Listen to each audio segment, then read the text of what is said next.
अच्छा जी माशाल्लाह आ गए हैं वादी लजब। भाईजान इधर से आगे कितना सफर है वादी लजब? और ये गाड़ी दे लेगा 5 मिनट लगेगा। 5 मिनट लगेगा। यहाँ से कच्चा रास्ता हो रहा है। ए रे भाई भाईजान पहाड़ां दे विच ਅਸੀਂ आ चुके हैं। बोर्ड देखो माशाल्लाह जजान दे नाल वादी लजब। ए भाईजान शानू बिरा नाल है तलहा खान बिलाल अली।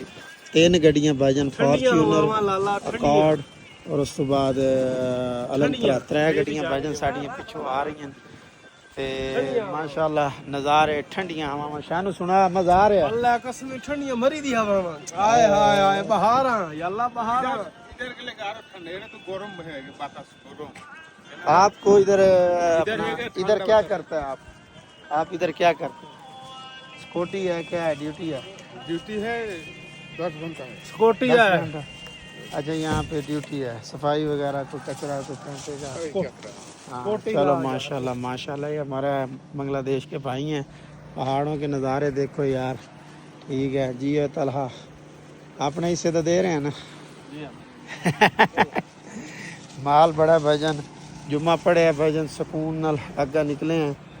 जजान तो तकरीबन 124 किलोमीटर का सफ़र दस रही है लोकेशन।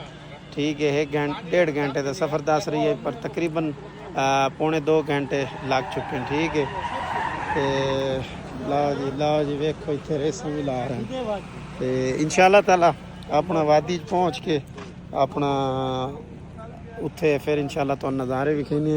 पहाड़ चेक करो यार इंज लगता है जिमें अपना गढ़ के बनाए हुए जिमें फिरौन दे दौर दे पहाड़ ते। ठीक है जी अग्गा इंशाल्लाह मुड़ मिलने हैं। शॉर्ट वीडियो छोटी जी। ठीक है जी शानू भाईजान फुल टाइम खुश है।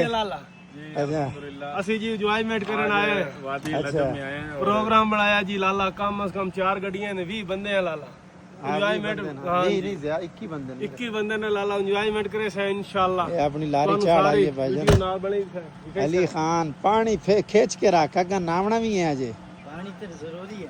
ठीक है जी जनाब अगर तो इंशाल्लाह चश्मे भी खाने और चमाता हुआ पानी। ठीक है जी साढ़े बंदे यार अजे नहीं पहुंचे पता नहीं की गल है इंतजार हो रहा है।